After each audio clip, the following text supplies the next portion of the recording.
Magandang umaga po sa ating lahat, Luzon, Visayas at Mindanao. Ngayon ho ay araw ng Lunes, July 6, 2026, ang unang araw o pagsisimula ng impeachment trial diyan po sa Senado. Pero bago sa lahat, yung napanood po ninyo, nakikita ninyo yung ating pamagat, Senador Dante Marcoleta, arestado. Tama po yung nababasa nyo, hindi po ito tanong, hindi po ito hypothetical. Ito po ay nagaganap sa kasalukuyan. Si Senador Dante Marcoleta ho ay na-issuehan na ng warrant of arrest sa kasong plunder na inihain laban sa kanya. Yung plunder na hanggang sa ngayon malinaw sa ating pananaw ay isang malinaw na blunder. Wala hong plunder doon. Wala pong kinuha, wala pong involved na public funds. Wala pong plunder doon. Bagamat nariyan po yan, siya nandyan ngayon sa Sandigan Bayan, na deny din yung kanyang motion to quash. At siya nagtungo sa Sandigan Bayan at nag-anunsyo si Associate Justice Carl Miranda ng Sandigan Bayan na meron ng warrant of arrest laban kay Senador Dante Marcoleta. At dahil si Senador Dante ay nasa Sandigan Bayan ngayon, ang ating initial na balita ay hindi na rin siya pinalabas ng Sandigan Bayan. At ganun din ang information na ating natanggap ngayon. I think I am already at liberty to inform you mga kababayan, ang ating kaibigan, ang dating kongresistang Mike Defensor ay voluntaryong isusumiti na rin ang kanyang sarili diyan sa Sandigan Bayan ngayong araw. Any moment ay patungo na si Kongresista Mike Defensor diyan sa Sandigan Bayan upang voluntaryong isumite ang kanyang sarili sa korte. Ito nga ay bunsod ng warrant of arrest na inilabas. Unang-una laban kay Senador Dante Marcoleta at kasunod na nga yung kay Congressman Mike Defensor. So Luzon, Visayas at Mindanao, hindi ko masasabi kung magandang araw, subalit we have to make the most of what we have today. Magandang araw po sa lahat ng Pilipino, Luzon, Visayas at Mindanao. Magandang araw po sa lahat ng Pilipino saan man po kayong panig ng mundo. Ang ating mga overseas Filipino workers, ang ating mga Filipino migrants, at ang habol mamaya sa ating team replay. Ang ating pong pamagat ay Senador Dante arestado. Kapapasok na balita lamang ho yan at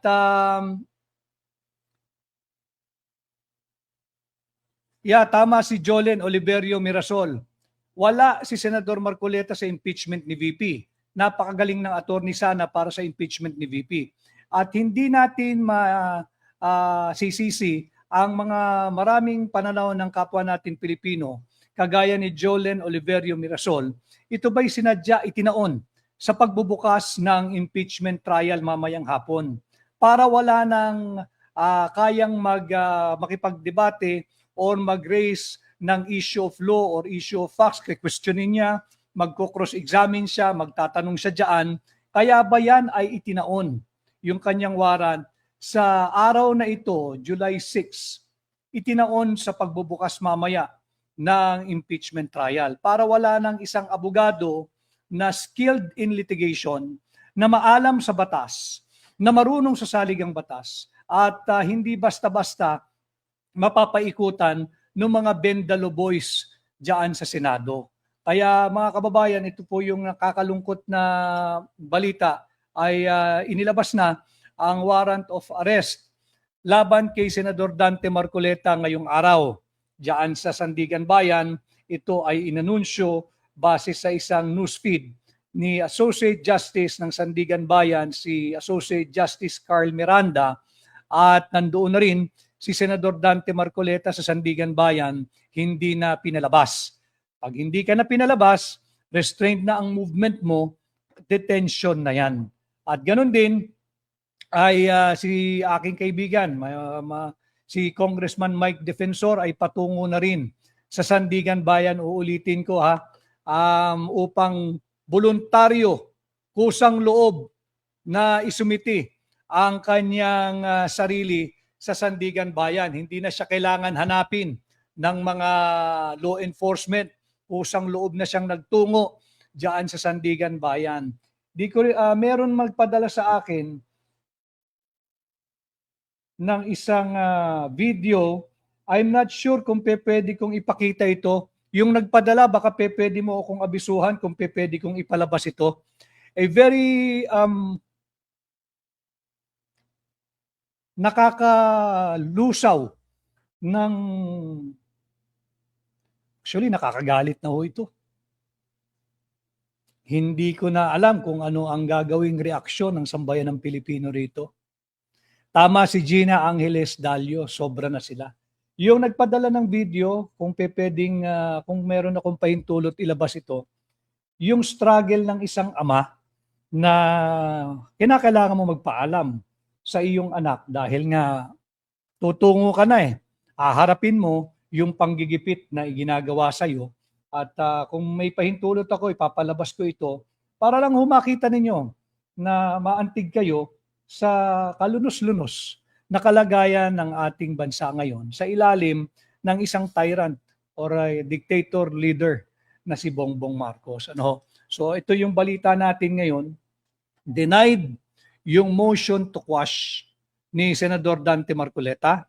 Nag-issue na ang Sandigan Bayan ng warrant of arrest laban kay Senador Dante Marcoleta. Fact of the matter, nandiyan siya ngayon sa Sandigan Bayan, hindi na pinalabas at ang kasunod niyan ay yung booking process na. Yung kanyang mga kapwa-akusado, kagaya ni Congressman Mike Defensor, si Congressman Mike Defensor ay patungo na sa Sandigan Bayan. Hindi niya hahayaang gumastos pa ang pamahalaan na hanapin siya. Siya ay voluntaryong patungo na po dyan. By now, baka malapit na siya dyan sa Sandigan Bayan. Kanyang voluntaryong isusumite ang kanyang sarili at haharapin yung kasong plunder. Wala naman ho talagang plunder. Wala talagang plunder. Hindi ko maintindihan saan kumukuha ng tapang at lakas ng loob itong mga ito na kahit walang plunder, igigiit, ipipilit yung plunder. No? Hindi na ito demokrasya. Ito'y diktadorya na. At sana, may pag-asa pa naman, sana yung co-equal branch ng gobyerno, ng pamahalaan, yung isang sangay na co-equal branch ng executive at legislative, yung judicial department of our government, sana manindigan. Kinakailangan buhay pa rin ang ating saligang batas. Kinakailangan meron pa rin tayong respeto at meron pa rin tayong observance to the rule of law, not to the rule of men. Dapat yung Sandigan Bayan, pairalin pa rin ang mga batas na umiiral, ang ating saligang batas, at masusing suriin. Meron ba talagang plunder na ibinibintang dito kay Senador Dante Marcoleta at sa kanya mga kapwa inuusig o uusigin? At kabilang nga dyan si si Congressman Mike Defensor. Sabi ni Nerla Max, basahin din ho natin ito. Maraming salamat sa halos 4,000 live viewers natin.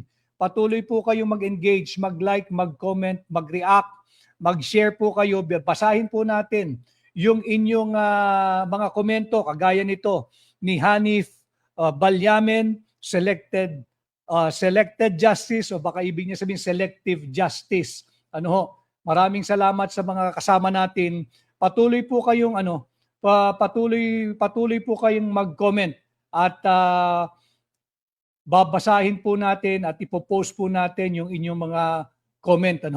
Ito'y nakakalungkot sapagkat itinaon ang paglabas ng arrest warrant sa pagbubukas mamayang hapon 2:00 ng Senate Impeachment Court at pagsisimula ng impeachment trial. Ano ang mensahe na tila ipinahatid ng pag-arestong ito ngayong araw, July 6, 2026? Umaga, dito sa Pilipinas, ganap na pong 10:10, 10:10 na po ng umaga, July 6, 2026. Ano yung mensahe na tila baga ipinahatid ng pag-aresto dito kay Senador Dante Marcoleta ngayong araw ng pagbubukas din ng impeachment court mamayang 2:00? Ito ba'y mensahe sa mga kapwa niya senador na pagka hindi kayo nag-toe the line at hindi kayo sumunod sa bend the law, maaari din kayong makulong? Ito ba'y mensahe dito sa dalawang senador na dati miyembro ng majority na lumipat sa minority at sila na ngayon ang majority. Ano na ang nangyari?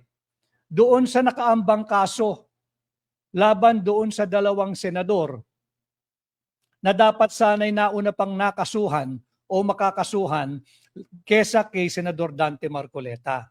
Yung kanilang kasong plunder ay bunsod ng pangingialam sa ating national budget.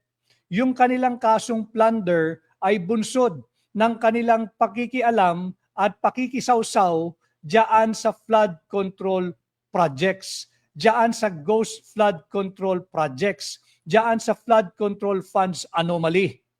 Yan yung basis sana nung dalawang ikakaso sa dalawang senador.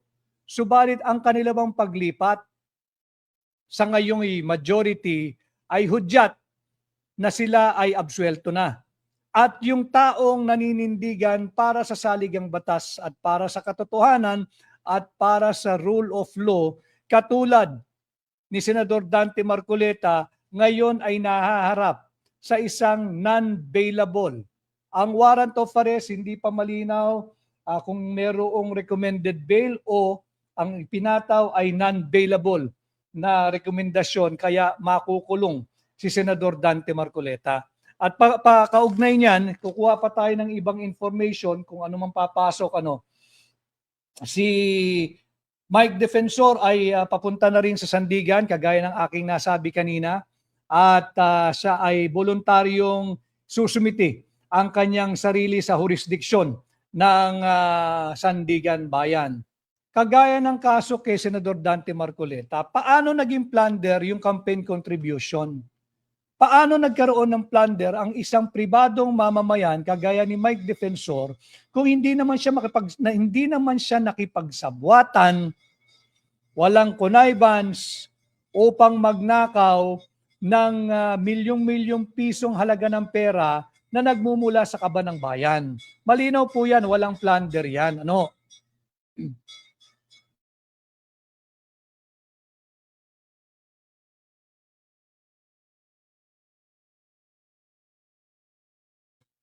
Sabi ni at FMLS, nakakapanginig ng laman ang injustice sa BBM government.